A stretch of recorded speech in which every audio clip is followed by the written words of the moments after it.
O Airbus A380 é o maior avião comercial do mundo, capaz de levar mais de 800 passageiros. Mas, curiosamente, é um Boeing que detém o recorde de passageiros transportados em um único voo, com mais de 1000 pessoas de uma só vez. Senta que lá vem história!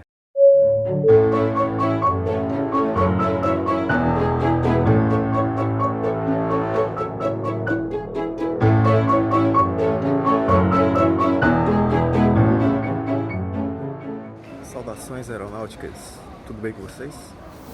Tudo bem! Eu só queria dizer que este vídeo é orgulhosamente apoiado pela Pneufree.com. Você não sabe quem que é Pneufree.com? Digamos que você precise trocar os pneus do seu carro. Como é que você vai fazer isso? Entra no site Pneufree.com, simplesmente é o maior e melhor e-commerce de pneus para veículos. Aí você escolhe lá se é um carro, se é uma SUV, o tamanho do aro ou as dimensões do pneu e pronto, você vai ter todas as opções que se adaptam ao seu estilo de dirigir. E você pode comparar várias marcas de pneu quanto à segurança, à performance. E eles já têm o melhor preço do Brasil, aí você consegue ver quais são esses preços. Aí é só você escolher o seu pneu, agendar a instalação perto da sua casa e pronto, resolveu o seu problema. Pneu agora eu só compro na Pneufree.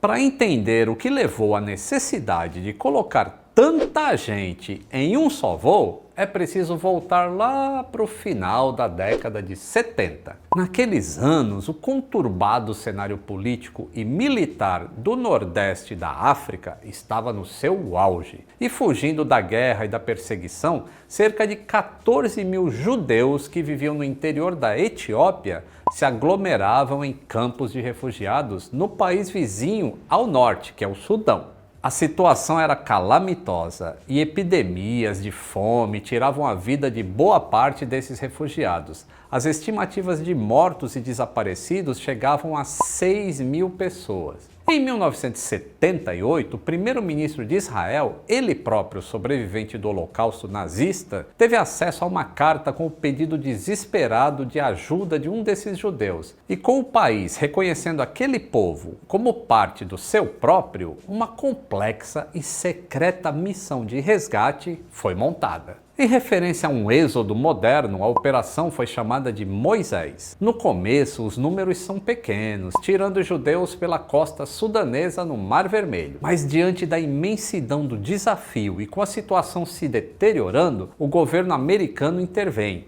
E numa negociação que inclui tirar os judeus de lá sem que os aliados árabes do Sudão saibam, aeronaves militares de transporte C-130 Hércules pousam no deserto e evacuam centenas de refugiados. Uma outra fase da operação, através do aeroporto internacional da capital sudanesa, Khartoum, leva outros milhares de refugiados em voos fretados disfarçados para Israel, com uma parada falsa na Europa. Os aviões de matrícula europeia pousam em Atenas, trocam o indicativo e seguem imediatamente para Israel. Isso seria impossível hoje em dia com a internet, mídias sociais e esses aplicativos aí que mostram o voo em tempo real. Mas naquela época o esquema funcionou por uma semana, até que em algum momento a notícia vazou para a imprensa e a operação precisou ser interrompida, faltando dias ainda para que fosse completada. Os aliados árabes e o próprio povo sudanês não tinham gostado nada de saber que o governo do Sudão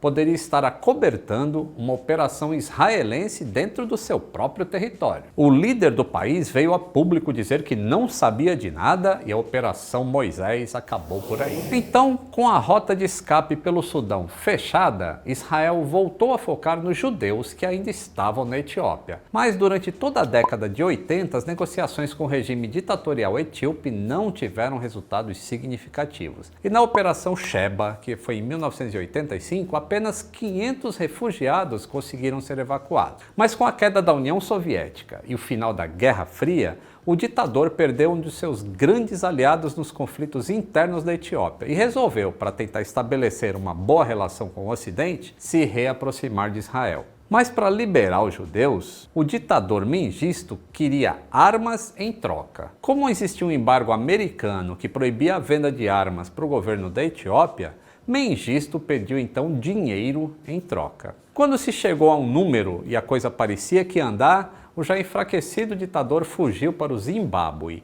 e Israel precisou reencontrar alguém com quem negociar. No fim, os ministros que sobraram desse governo que estava acabando, quase perdendo a guerra civil para os rebeldes, aceitaram o dinheiro e os termos do acordo para a evacuação dos judeus foram fechados. Só que aí o governo israelense precisava agir rapidamente. Os rebeldes se aproximavam da capital. Em 24 de maio de 1991, o primeiro avião pousou em Addis Abeba. No total, 35 aviões militares e civis foram mobilizados na missão. 28 aviões estavam no ar ao mesmo tempo. E em um único dia, mais de 14 mil judeus foram evacuados no que ficaria conhecido como Operação Salomão. Entre esses voos estava um Boeing 747 que detém, até hoje, provavelmente por muitas décadas aí pela frente, o recorde de maior quantidade de pessoas levadas em um só voo. Embora o recorde em si não seja contestado por ninguém, o número real de pessoas que ocuparam esse voo varia entre 1.078 e 1.122 passageiros. E um número comumente citado é de 1.087 pessoas. Para complicar ainda mais, o avião pousou com mais gente do que decolou. Pois é, porque 2 partos ainda aconteceram durante esse voo entre Addis Abeba e Tel Aviv. Como era uma missão relativamente secreta na época, não é exatamente simples encontrar dados confiáveis sobre qual aeronave fez o voo e como esse voo foi feito. Mas se tem uma coisa que muita gente deve estar se perguntando é: como foi possível botar mais de 1.000 pessoas dentro de um jumbo? Para responder essa pergunta, primeiro é preciso responder outra. É legal fazer um voo assim, do ponto de vista da legalidade? Onde que entram os regulamentos nessa situação?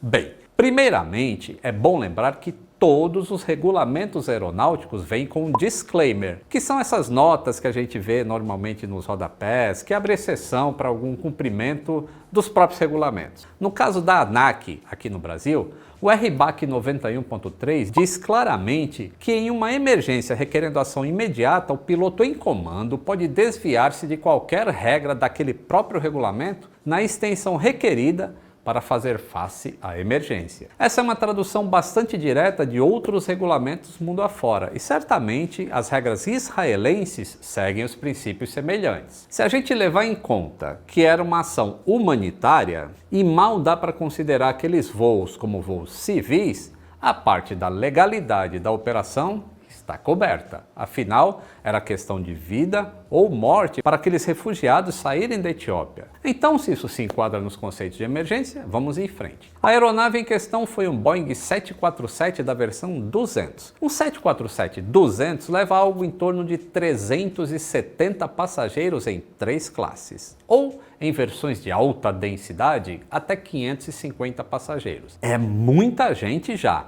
mas apenas metade do que aquele 747 levou naquele dia. Então aqui vai uma dica como foi possível colocar tanta gente no avião. Um outro 747 levou cerca de 700 passageiros, o que já seria digno de nota, né? Mas era um avião na versão de passageiros. O 747-200 recordista era da variante F, de Freighter, ou seja, a gente está falando de um avião cargueiro. Então isso responde à primeira pergunta, como fazer caber 1.087 passageiros em um avião com 370 lugares. Bom, se ele é cargueiro, o problema dos lugares já não existe. E aí se torna, digamos, mais flexível. E quando se tira os assentos de um avião para levar carga, não sobra apenas mais espaço, mas o que é ainda mais importante para um avião, de fato, ele fica mais leve. Outra questão relevante, a gente está falando dos refugiados etíopes. Além do biótipo deles já ser mais leve, por estarem há anos numa situação de pobreza e fome extrema, a maioria estava bem magrinha. Eles não tinham também nada para levar além da roupa do corpo. E além de tudo isso, muitos deles eram crianças. E aí entra outro detalhe dessa conta que a gente está fazendo.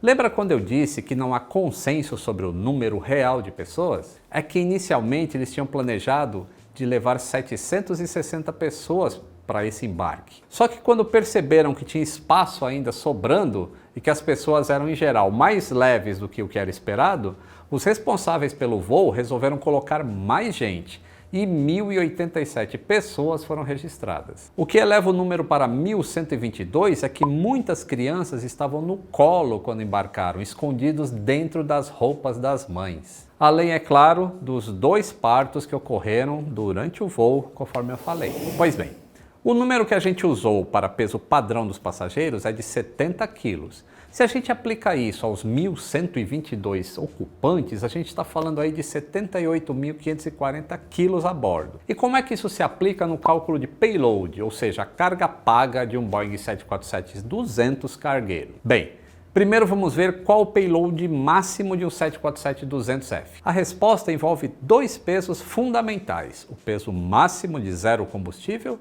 e o peso básico operacional. O peso máximo zero combustível, ou seja, o máximo de peso que um avião pode ter sem combustível algum, no caso desse Boeing 747, é de 267.620 quilos. Para facilitar nossa conta, vamos arredondar aí para 267 toneladas. E qual o peso básico operacional? Ou seja, o peso mínimo do avião para ele poder operar. São 156.370 quilos. Arredondando para cima, a gente chega a 157 toneladas. Numa continha rápida de papel de pão, a gente tem disponíveis 110 toneladas somente aí. Se a gente levar em conta a média do público daquele voo, composto majoritariamente de mulheres e crianças, quase todas invariavelmente magras, as 80 toneladas provavelmente estão arredondadas bastante para cima. Mesmo assim, ainda a gente tem 30 toneladas disponíveis. Isso é mais do que o peso de um Embraer E195 inteiro, ou seja, dava para colocar aquelas 1.120 pessoas lá dentro e mais um Embraer 195 vazio, que o 747 ainda estaria dentro do envelope para decolar. Mas agora cabe outra pergunta. O quão longe esse 747 pode voar carregando essas 1.120 pessoas? Nesse gráfico aí, utilizando dados da própria fabricante, chegamos à conclusão que com 80 toneladas de carga paga dá para voar pouco mais de 6.000 milhas náuticas. Mesmo desviando de muitos espaços aéreos hostis, como a El Al faz até hoje, a distância entre a capital etíope e Tel Aviv não chega à metade dessa distância. Então, mais um problema resolvido. Mas Lito, e as máscaras de oxigênio? E os banheiros? Bom, pessoal, aquilo ali foi uma operação de guerra, então alguns luxos tinham que relevar, né? Além disso, depois de deixar o terreno montanhoso da Etiópia, o resto da rota é feito em ambiente que pode baixar em caso de despressurização. E falando em terreno, como que faz para decolar de Addis Abeba, que está lá a 7.600 pés de altitude, com todo esse peso, hein? Afinal, isso é mais que o dobro da altitude de Brasília, que já não é muito baixa. É nessa hora que a performance dos Boeing 747 fala mais alto. A pista de Bowling International, lá em Addis Abeba, tem 3.700 metros de comprimento. Considerando que o Boeing 747-200 daquele dia decolou com pouco mais de meio tanque, a gente tem aí 157 mais 80 toneladas mais 100, ou seja, 337 toneladas. Será que daria para decolar? O peso máximo estrutural de decolagem de um 747-200 é de 377 toneladas, ou seja, 40 toneladas a mais do que o peso daquele dia. Será que esse pouco mais de 10% de sacrifício no peso máximo de decolagem foram suficientes para decolar de um aeroporto alto como Addis Abeba? Eu fiz uma simulação em um Boeing 747-8F, que é a versão atual do modelo. E ele conseguiria decolar de Addis Abeba com temperatura de 24 graus Celsius e vento calmo com 377 toneladas, que é exatamente o peso de decolagem de um 747-200F, mas bem abaixo do peso máximo de decolagem do próprio 747-8, que é de 447 toneladas. Infelizmente, eu não encontrei nenhum gráfico de performance do 747-200 que desse para calcular com que margem que isso foi feito. E o único número que eu encontrei refere-se à decolagem no peso máximo daquele modelo, só que a 15 graus de temperatura e ao nível do mar, requerendo uma pista aí de 3.000 metros. E como a gente sabe, a Addis Abeba tem muito mais que isso. Mas uma coisa é certa, eles conseguiram decolar. E ao salvar mais de 1.000 vidas e ainda 2 que ainda estavam por nascer, fizeram história naquele dia. Sensacional, não é? Essa história foi muito pedida por muitos de vocês aí nos comentários, para vocês saberem que eu leio os comentários, nem sempre dá tempo de responder tudo.